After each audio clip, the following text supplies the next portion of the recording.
घटना का वो एक पैटर्न जो इस देश में बार बार लगातार दोहराया जा रहा है, एक बार फिर से चुनाव के माहौल के दौरान दोहराया गया। मस्जिद के सामने से डीजे निकालना, डीजे पर लाउड आवाज़ में भोजपुरी गाने बजाना, नाचना और फिर दो गुटों में पत्थरबाजी, मारपीट हो जाना और सिर्फ एक समुदाय के लोगों पर एक तरफा कार्रवाई होना। पूर्वी चंपारण डिस्ट्रिक्ट के मोरा गांव में एक बार फिर से यही घटना दोहराई गई। 20 अप्रैल को शाम 4 बजे गांव की जामा मस्जिद के सहन से, यानी मस्जिद के प्राइवेट एरिया से जो खुला हुआ है, दो सड़कों को आपस में जोड़ता है, वहां से जुलूस निकाला गया। वीडियो बनाने पर एक मुस्लिम युवक को पीटा गया, उसका मोबाइल छीन लिया गया, जिसके बाद स्थिति बिगड़ गई।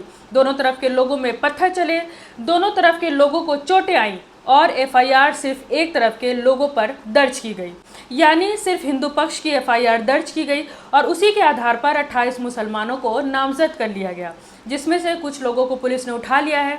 इसके अलावा 150 अज्ञात लोगों के खिलाफ एफआईआर दर्ज किया गया है। इन अज्ञात लोगों पर कार्रवाई करने के लिए पुलिस 2 दिन से किसी भी वक्त मुसलमानों के घरों में दबिश दे रही है और मुसलमान युवकों को उठा ले जा रही है। आपको बता दें कि इस गांव में भूमिहारों की और मुसलमानों की लगभग बराबर की आबादी है और कुछ घर दलितों के भी हैं।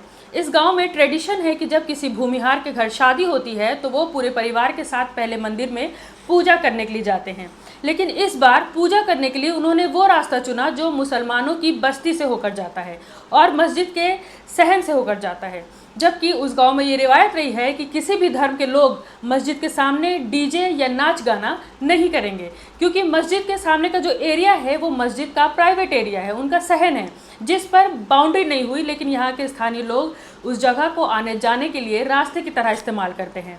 शादी वाले परिवार के लोग मंदिर में पूजा करने के लिए 2 डीजे की गाड़ियों के साथ उसी रास्ते से गुजरते हैं, यानी मस्जिद के सहन से होकर गुजरते हैं। डीजे पर तेज भोजपुरी गाना बज रहा होता है और लोग नाचते हुए मस्जिद के सामने आ जाते हैं, जिसका स्थानीय मुसलमान विरोध करते हैं, उनका वीडियो बनाते हैं। इसके बाद दोनों गुटों में तनाव की स्थिति पैदा हो जाती है। हिंदू पक्ष की एफआईआर में दलित लोगों को भी चोटिल बताया गया, जबकि शादी भूमिहारों की थी और मंदिर में पूजा करने के लिए सिर्फ उनका ही परिवार जा रहा था।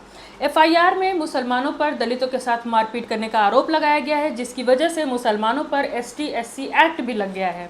स्थानीय लोगों का आरोप है कि पुलिस एक तरफा कार्यवाही कर रही है। घटना के बाद पुलिस ने मस्जिद में ताला लगा दिया और मस्जिद में लगे CCTV कैमरे को पुलिस ने पूरे बॉक्स के साथ उखाड़ लिया। साथ ही गांव के 8-10 लोगों के मोबाइल जब्त कर लिए। पूछताछ के नाम पर महिलाओं को और नाबालिग बच्चियों तक को उठा ले गई।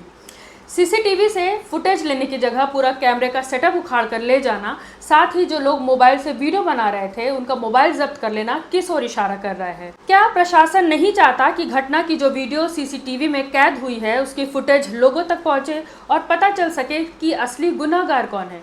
क्या खुद प्रशासन एक पक्ष को बचाना और दूसरे पक्ष को मुजरिम बनाना चाहता है? क्योंकि CCTV फुटेज ही है जिससे ये पता लगाया जा सकता है कि इस घटना में कौन कौन लोग शामिल थे। क्या पुलिस नहीं चाहती कि जो दोषी हैं सिर्फ उन पर ही कार्रवाई हो, चाहे वो किसी भी पक्ष के हों? आपको बता दें कि ये कोई पहली ऐसी घटना नहीं है जहां पर मुसलमानों के साथ जुल्म किया जा रहा है। पहले भी इसी तरह की घटना इसी पैटर्न के साथ इस देश के अलग अलग हिस्सों में होती आई है। मैं उरूब अंसारी और आप देख रहे थे मिल्लत टाइम्स।